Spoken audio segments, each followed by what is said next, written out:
Hi there guys, welcome back to another video.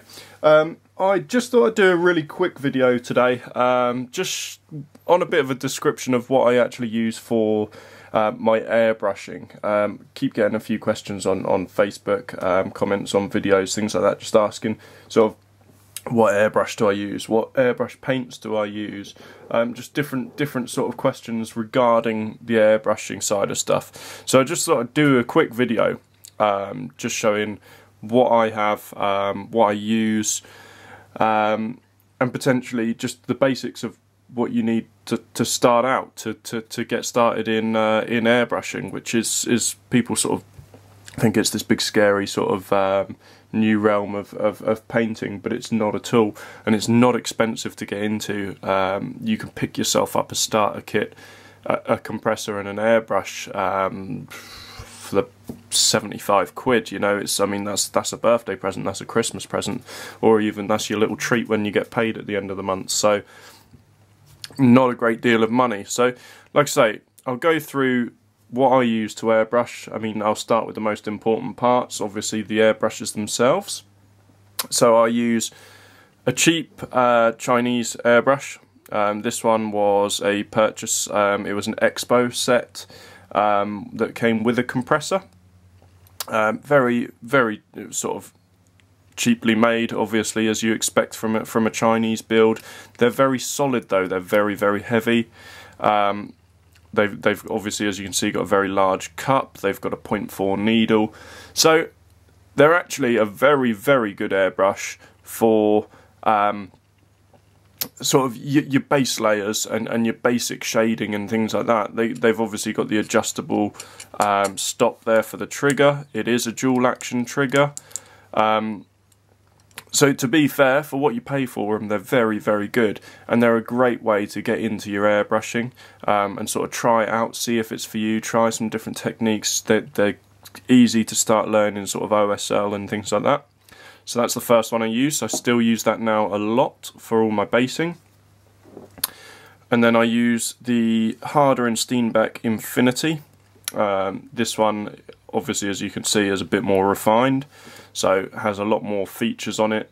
Does come obviously with a quick release nozzle on there as well. That's currently attached to the compressor, so I haven't taken that off. I just unscrew it when I'm swapping between airbrushes. So on this one, obviously, again, it's a dual action airbrush. It's got a lot more movement than your cheaper brushes. It's a lot more sensitive. It's got your adjusters on there, so obviously your stop there if you want to set your sort of your trigger, and you've got your one there as well.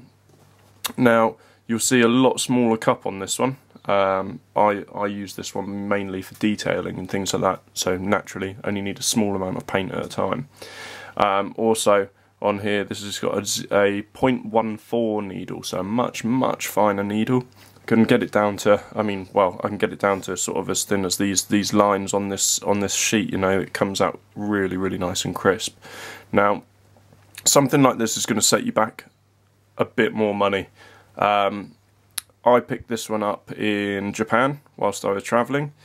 They are massive on their hobby over there. They've got, I mean, in Tokyo, the place I got this one was a 7-story hobby shop. It was absolutely enormous, literally had everything. Now, this set me back, I think it was about 120 quid, which I understand is a bit cheaper than you can get them here, but I'm not actually too sure what they cost here, to be honest with you.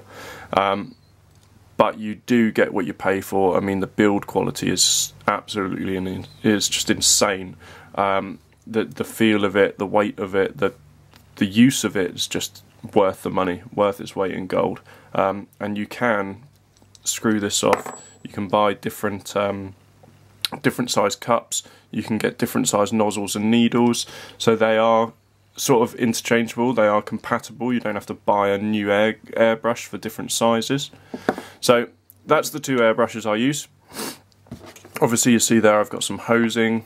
Always need a bit of hose. That's connects your brush to your compressor. Pretty straightforward.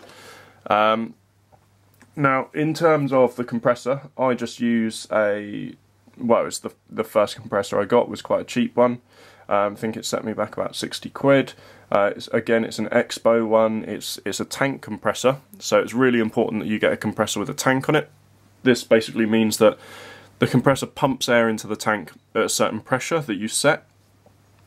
Then when you're using your airbrush, it releases the air from the tank rather than a constant flow through the compressor. It builds the air up into the tank, releases the air, then the compressor kicks back in, fills the tank up again. So it gives you a constant and consistent pressure rather than the variable that you would get if the compressor was just constantly going.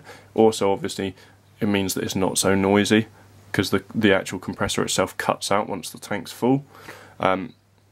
Again, not expensive. You can get expensive compressors that run silent and things like that, but to be honest with you, if you've got an office like me, you don't need to worry about it. Now, in terms of sort of your next level up, so obviously we won't go into paint yet because there's a few steps you would use before you're painting. So first of all, you have got a surface primer. So a lot of people spray with sort of solvent sprays, things like that. Generally, I used to do that a lot. I still do with plastic models. I don't generally with my resin models. I use this polyurethane surface primer from Vallejo. I buy it in the 200ml bottles. Costs, you can get it quite cheaply. This one I think was about £9. Generally I've actually found that Amazon is the cheapest place to buy this. Correct me if anyone can get it cheaper, because I'm always for a cheaper price. So there's your primer. You also need some airbrush thinner. Now you can see this bottle's getting a bit tatty. This stuff lasts for ages. Generally I use this, again it's a 200ml bottle. This one's a little bit more expensive. I think I paid about £18, something like that. Now I use this to water down non-airbrush paints, so GW paints, normal Vallejo game paints, anything like that. Also, you can actually use it to water down airbrush paints or still your GW paints to a much thinner consistency, to almost get like, I use it to almost make a wash and then spray that through the air gun if you just want to give something a tinge, a sort of tint to a certain colour, but that's all sort of different techniques you can use. So, airbrush thinner. Next one, airbrush cleaner. Very important. Do not start airbrushing until you have airbrush cleaner. If you think you can just clean your airbrush out with water, just don't do it. Just get this stuff. It's not solvent based, but well, I'm not really sure what it's made of, to be honest with you. But it breaks down the acrylic paint. So literally all you do, you finish with your colour, stick a bit of this in the pot, run it through, and you're on to your next colour. At the end of using it, you run it through, and it just cleans the airbrush out completely. It breaks the paint down. It's kind of how, you know, when you strip your models with, say, like, well, it used to be power spray, now it's Dettol.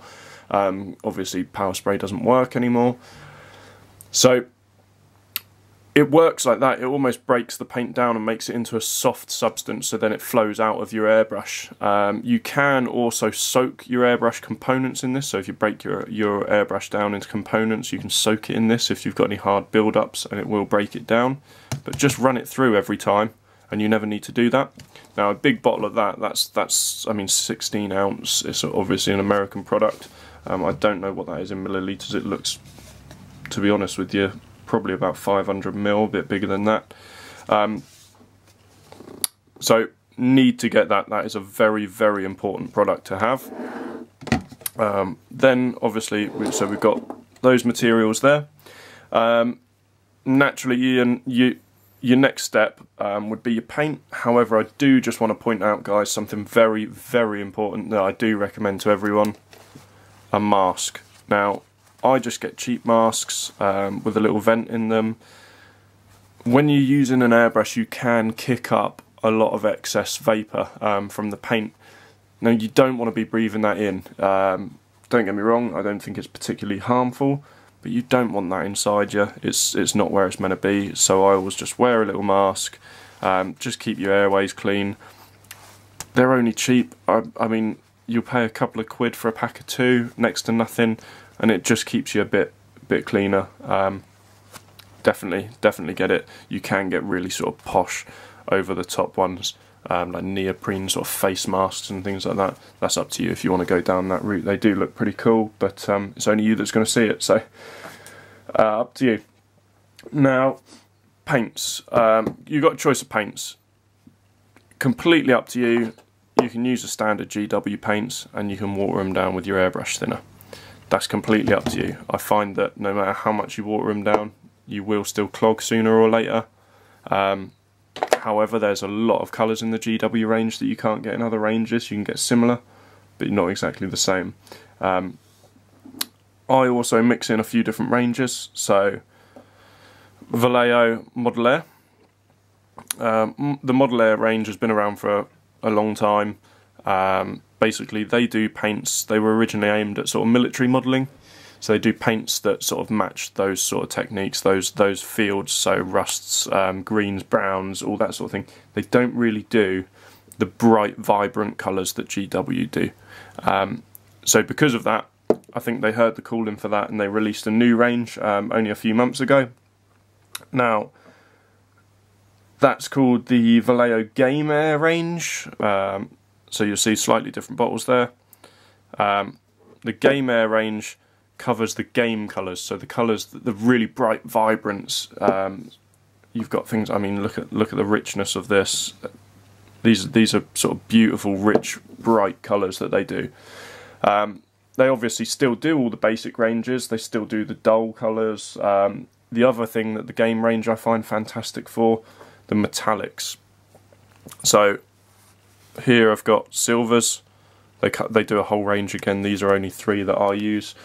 And I've got a load of bronzes and golds, and without a shadow, the best airbrush metallics that I've used so far. Now, I haven't used them all by any stretch of the imagination, but these have got really strong pigment and strong metallic, so they're really nice and thin. You can put them straight into the airbrush and use them straight away.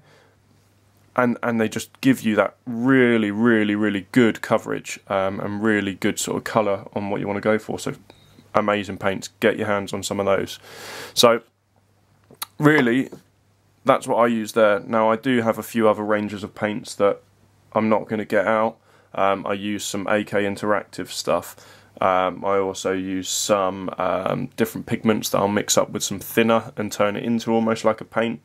I use the Vallejo normal sort of game range rather than the air range. There's just so many different paints on the market. A lot of people use things like the Minotaur paints. There's just loads. P2 paints. Anything you want to use can go through an airbrush. You can thin it down. It's no problem at all. So that would be your starting sort of set. Now, next I'd say you need to get yourself an airbrush cleaning pot. This, sorry, is a bit dirty at the moment. I've been using it. Obviously, it gives you a stand for your airbrush, so you're not going to keep dropping your airbrush and potentially damage it. Literally, stick the airbrush in, spray your paint out with your cleaner in the pot, and it all just vents into the pot. You've got a filter on here, so none of that sort of mist goes into the atmosphere, into your room. You can clean those out, so you just pull that out and it's got different filters in there, and you can just clean the filters out, or you can just buy new ones for next to nothing. And obviously the pot's glass, so you can get a good amount of spray in there over time. I mean, I just clean mine out once a week or so, you know, you don't have to do it every time you use it. Next, I'd say you want to get yourself some little metal pots. Now, I use these just to mix up some paints and then just simply pour them into my airbrush. I'm not one for mixing them up in the airbrush pot, just in case you miss that thick bit of paint at the bottom and then it clogs you up. Again, that's your choice. Don't have to do that. That's just how I do it. So, really, guys, that's kind of all I use, apart from sort of tools and things like that. I'm not going to go into every single tiny little thing that I use for the airbrush. But like I say, you can start off with an airbrush set. It's going to cost you 75 quid for a compressor and an airbrush. You can use the paints you've already got. Just get yourself a cleaner and a thinner, and you're away. So guys, any questions that you've got on what I do with the airbrush? Any other sort of, do I use this, do I use that? just give me a message, put a comment on the video. Let me know if I can help, if I can answer. It might be a case where I know where I can get something nice and cheap for you or something like that. So just stick a comment below, guys. And as usual, subscribe if you like the videos, and I'll see you in the next one. Take care. Bye.